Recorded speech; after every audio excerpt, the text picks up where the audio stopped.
यही आर्मी ने 25 अगस्त 2017 को 12 ऑफिसर्स को बॉर्डर पे मारा तो एक बहुत बड़ा क्राइसिस हुआ में 4 मुस्लिम रोहिंग्यास के ऊपर एक बुद्धिस्ट महिला का रेप और मर्डर करने का एक्यूजेशंस लगा। लगभग 2 लाख रोहिंग्यास को जबरदस्ती मर्डर या रेप करके बांग्लादेश भगाया। म्यांमार में बुद्धिस्ट के साथ 135 अलग एथनिक ग्रुप भी रहते हैं।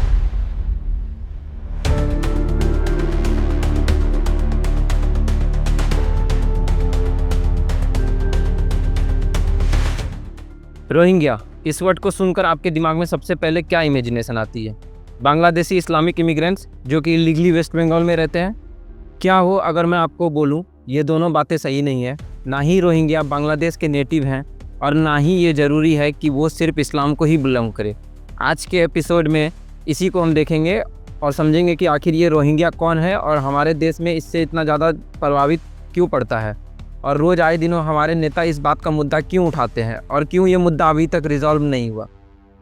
तो रोहिंग्या जो कि म्यांमार के रखाइन स्टेट में एक एथनिक ग्रुप है, इस ग्रुप में मेजॉरिटी 95% से ज़्यादा लोग इस्लाम फॉलो करते हैं और इसमें कुछ लोग हिंदुज़म भी फॉलो करते हैं। इन सब का असल ताल्लुक अराकन रीजन से है, लेकिन यहाँ प्रॉब्लम ये है कि म्यांमार गवर्नमेंट इन्हें अपना सिटीजन मानती ही नहीं है।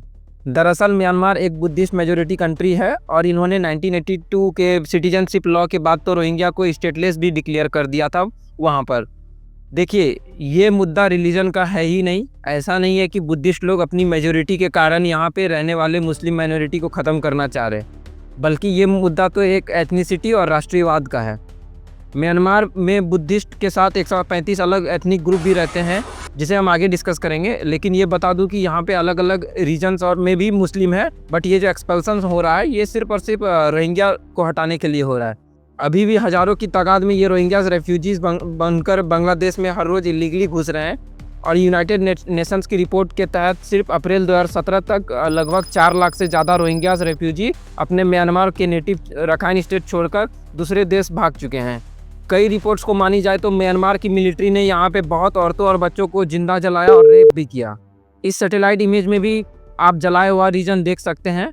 और इस चीज़ को लेकर जब यूनाइटेड नेशंस ने इन्वेस्टिगेशन करने की पहल करी तो म्यांमार ने उन्हें साफ मना कर दिया और इसी चीज़ को यूनाइटेड नेशंस के टर्म में एथनिक क्लेंजिंग भी बोलते हैं। अब ये शब्द एथनिक क्लेंजिंग सुनने में जितना ही फैंसी लग रहा है, दरअसल ये उतना ही दानवीय काम है। अगर हम हिस्ट्री में देखें तो आपने हिटलर के बारे में सुना ही होगा, तो वो गैस चैम्बर जिनोसाइड भी एक तरीके का एथनिक क्लेंजिंग का ही एक एग्जांपल है। और एग्जांपल देखें तो जैसे कि 7.5 लाख पैलेस्टीनियंस को उनके ही रीजन से हटाया गया था और वो रीजन आज का इजराइल कहलाता है। और भी एग्जांपल है जैसे कि हिंदुस्तान और पाकिस्तान के पार्टीशन में यहाँ के मुस्लिम जो पाकिस्तान गए और वहाँ के कुछ हिंदू जो इंडिया वापस आए, वो भी एक एथनिक क्लेंजिंग का ही एग्जांपल है। अगर साफ शब्दों में बताया जाए तो ये वो प्रोसेस है जिससे किसी एथनिक ग्रुप या रिलीजन को उनके ही रीजन से निकाला जाए, उसे ही एथनिक क्लेंजिंग बोलते हैं। अब ये बुरा इसलिए है क्योंकि इस पॉलिसी में गवर्नमेंट मिलिट्री को दूसरे ग्रुप को हटाने के लिए पूरा छूट दे देती है, चाहे इसके लिए वो कुछ भी कर सकते हैं, जैसे कि जिंदा जलाना, मारना, रेप या फिर जैसे हिटलर का गैस चैम्बर वाला जिनोसाइडल केस। अब वापस आते हैं म्यांमार पे। देखिए, म्यांमार एक बुद्धिस्ट मेजॉरिटी और मुस्लिम माइनॉरिटी कंट्री है। यहाँ पे लगभग मुस्लिम पॉपुलेशन 2.7% से भी ज़्यादा है और ये एथनिक क्लेंजिंग के कारण रोहिंग्यास जो है वो मलेशिया, थाईलैंड और बांग्लादेश जैसी कंट्री में भागकर रहने लगे हैं और इन्हें ही ये कंट्रीज़ वाले इमिग्रेंट्स भी बोलते हैं। और ये हर साल इसी तरह भागते फिरते रहते हैं। जैसे अभी लगभग 60,000 से ज़्यादा बांग्लादेश भागकर आए हैं। इसके पहले भी 2017 में लगभग 4 लाख इमिग्रेंट्स बांग्लादेश भागकर आए थे। देखिए, ये कम्युनल भेदभाव बहुत पहले 1962 जब म्यांमार का नाम बर्मा ही था तभी से स्टार्ट हुआ था। तभी मिलिट्री ने वहाँ का गवर्नमेंट को टेक ओवर करके डिक्टेटरशिप इम्पोज किया था और इनके सामने सबसे बड़ी राइवलरी थी इनके ही साथ रहने वाले रोहिंग्यास। ये इनको बहुत बड़ा थ्रेट मानती थी। अब अगर बात करें कि ये दोनों एक ही कंट्री के होके इतना ज़्यादा मनमुटाव क्यों था इन दोनों के बीच, तो ये भी एक तरीके का ब्रिटिश का ही देन है। वर्ल्ड वॉर 2 में रोहिंग्यास ग्रुप ने ब्रिटिश साइड को सपोर्ट किया था। ये ग्रुप का सोचना था कि अगर ये सब ब्रिटिश को सपोर्ट करेंगे तो उन्हें फ्रीडम में ईस्ट पाकिस्तान जो आज का बांग्लादेश है उसमें शामिल कर दिया जाएगा, क्योंकि इन लोग की कल्चर और ट्रेडिशन बांग्लादेश से बहुत मिलती जुलती है, तो ये इनके साथ ही रहना चाहते थे। और इसके जस्ट अपोजिट में बर्मीज बुद्धिस्ट जो हैं वो लोग वर्ल्ड वॉर 2 में जापान को सपोर्ट किए थे और यहीं से स्टार्ट होती है इनके बीच की मनमुटाव, जो आगे चलकर ये एथनिक क्लेंजिंग तक की नौबत ला देती है। अब क्योंकि इन्होंने अपनी सपोर्ट वर्ल्ड वॉर 2 में नहीं दिखाई थी बर्मा में, इसी कारण बर्मीज गवर्नमेंट इन्हें अपना देश का हिस्सा ही नहीं मानती, जबकि रोहिंग्यास की हिस्ट्री 15th सेंचुरी से भी पुरानी मानी जाती है। लेकिन म्यांमार इनको बांग्लादेश से आए हुए इलीगल इमिग्रेंट्स ही मानती है, और ये इन्होंने अपने देश में लीगली कई सारी पॉलिसीज़ को इम्पोज करके किया। सबसे पहले इन्होंने 1978 में ऑपरेशन ड्रैगन किंग को चलाकर लगभग 2 लाख रोहिंग्यास को ज़बरदस्ती मर्डर या रेप करके बांग्लादेश भगाया। फिर कुछ महीनों बाद लगभग 1,70,000 रोहिंग्यास वापस बर्मा आ गए थे, और फिर 1982 में बर्मीज गवर्नमेंट ने सिटीजनशिप एक्ट लागू किया, जिसके तहत 135 एथनिक ग्रुप को वहाँ की सिटीजनशिप मिली, और इसमें रोहिंग्यास को इंक्लूड नहीं किया गया था, जबकि तभी इनकी पॉपुलेशन लगभग 10 लाख से भी ज़्यादा थी। इस सिटीजनशिप लॉ में सेक्शन 3 के तहत सिर्फ वो लोग म्यांमार के सिटीजन कहलाएंगे जो 1823 के पहले से रहते हैं, या फिर उनके डिसेंडेंट्स जो कि 1948 से पहले से रह रहे हैं, वो एविडेंस दिखा करके और डॉक्यूमेंट दिखा करके वो वहाँ पे रह सकते हैं। ये लगभग कुछ वैसा ही है जैसे अभी रिसेंटली हमारे होम मिनिस्टर ने यहाँ पे सिटीजनशिप एक्ट के बारे में बोला था। इसी 1982 में रोहिंग्या सॉलिडेरिटी ऑर्गेनाइजेशन भी बना, जो कि रोहिंग्यास का सबसे बड़ा पैरामिलिट्री भी है। अब यही ऑर्गेनाइजेशन सबसे बड़ा फ्यूल ऐड करती है कॉन्फ्लिक्ट में आगे जा करके। ये ग्रुप बाद में जाके रोहिंग्या सैल्वेशन आर्मी से मर्ज कर जाता है, और इन आर्मी पे एलिगेशंस है कि ये आर्मी तालिबान और अलकायदा से ट्रेनिंग, सपोर्ट और पैसे लेता था। इसकी बहुत सारी वीडियोस भी सामने आई है। उसके बाद फिर बर्मीज मिलिट्री ने 1991 में एक और ऑपरेशन चलाया, जिसका नाम ही था operation clean and beautiful nation, और इस ऑपरेशन के तहत इन्होंने 2.5 लाख से ज़्यादा रोहिंग्यास को बांग्लादेश भगाया। और इसी तरह इनके बीच आए दिनों टेंशन बढ़ती रही, और अर्ली 20s में तो ये और भी ज़्यादा वायलेंटली रोहिंग्यास को भगाने लगी गवर्नमेंट। और इसमें और ज़्यादा प्रॉब्लम तब हुई जब 2012 में 4 मुस्लिम रोहिंग्यास के ऊपर एक बुद्धिस्ट महिला का रेप और मर्डर करने का एक्यूजेशंस लगा, और इसी के रेस्पॉन्स में म्यांमार नेशनलिस्ट, जिनको मिलिट्री की फुल सपोर्ट थी, उन्होंने हज़ारों की तादाद में आकर के रखाइन स्टेट में घर जलाया, मर्डर किया, जिससे कि और रोहिंग्या देश छोड़ के भाग गए। और इस टाइम तक रोहिंग्यास ग्रुप को स्टेटलेस भी डिक्लेयर घोषित कर दिया गया था। और फिर 2016 में रोहिंग्यास ने एक मिलिटेंट ग्रुप बनाया, जिसका नाम था अराकन रोहिंग्या सैल्वेशन आर्मी, और इस आर्मी का काम था रोहिंग्यास के प्रोटेक्शन के लिए लड़ना और म्यांमार मिलिट्री पे अटैक करना। और यही आर्मी ने 25 अगस्त 2017 को 12 ऑफिसर्स को बॉर्डर पे मारा, तो एक बहुत बड़ा क्राइसिस हुआ रोहिंग्यास के खिलाफ, और स्टेट सिक्योरिटी फोर्सेस ने रिटेलिएशन में 400 से ज़्यादा रोहिंग्यास को ब्रूटली मारा, और लगभग 4 लाख रोहिंग्यास को बांग्लादेश भागना पड़ा। और अभी तक इस रिटेलिएशन के कारण 300 से ज़्यादा घर जलाकर खाक कर दिया गया था। लेकिन ये सब होने के बाद भी म्यांमार की एक डिफेक्टो लीडर, जिन्हें नोबेल पीस प्राइज भी मिला है, जिनका नाम है ऑंग सान सू ची, ने ये अटैक को निष्कारित कर दिया, और वो बोली अभी भी 50% से ज़्यादा मुस्लिम गाँव अभी भी वैसे ही है। और अब तो म्यांमार ने रखाइन स्टेट के बॉर्डर पर लैंडमाइंस भी बिछा रखा है, ताकि कोई भागे हुए इमिग्रेंट्स बांग्लादेश से इलीगली वापस ना आ पाए। देखिए, यहाँ तक तो आप समझ गए होंगे म्यांमार का रोहिंग्या पे एक्शन, और ये रोहिंग्यास भागकर Bangladesh, Indonesia, Saudi Arabia, UAE, Pakistan, Malaysia और इंडिया जैसी देशों में एज ए इमिग्रेंट अभी रहने लगे हैं। 2023 के रिपोर्ट्स के अनुसार टोटल 26 लाख प्लस रोहिंग्यास 9 से ज़्यादा कंट्रीज़ में प्रेजेंट हैं, जिसमें सबसे ज़्यादा इमिग्रेंट्स 10 लाख से ज़्यादा बांग्लादेश में हैं, 6,09,000 अपने नेटिव म्यांमार में है, 5,66,000 सऊदी अरबिया में, 1,66,000 मलेशिया में, 49,000 यूएई में, 2,000 यूएसए में, 5,100 थाईलैंड में, 2,400 के लगभग ऑस्ट्रेलिया में, 1,000 इंडोनेशिया में, और लगभग 93,100 इंडिया में अभी भी मौजूद है। और ये बता दें कि अब सभी देश इनको रखने से मना कर रहे हैं, और म्यांमार से इनको वापस लेने की नोटिसेस भी जारी कर रहे हैं। इन सबको अभी as an immigrants detention centre में रखा जाता है, और इनको मेनलैंड की कम्युनिकेशन से कट ऑफ कर दिया जाता है, ताकि वो बाहर के सिटीजन से मिल ना पाए। सबसे ज़्यादा ये कुटुपुलंग और नयापारा रेफ्यूजी कैंप, जो कि बांग्लादेश के कॉक्स बाजार में है, वहाँ पे रहते हैं।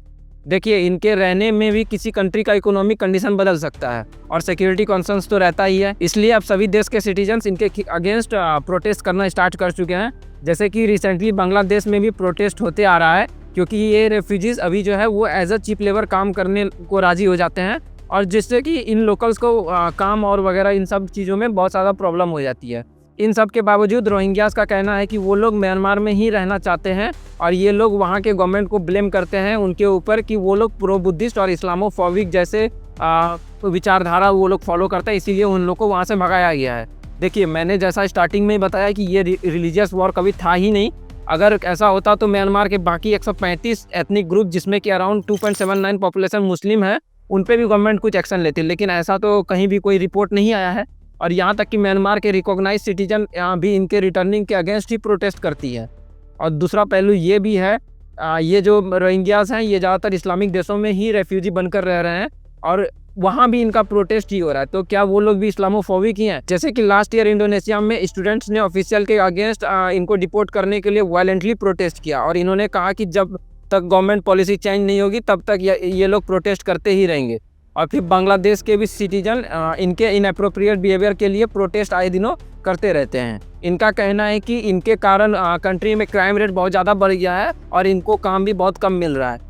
हालांकि सारी कंट्रीज़ की गवर्नमेंट की फर्स्ट प्रायोरिटी उनके अपने सिटीजन्स ही होते हैं, तो गवर्नमेंट भी अब इनके माइग्रेशन पे रोक लगा रही है और बहुतों को तो वापस भेजने का भी काम कर रही है।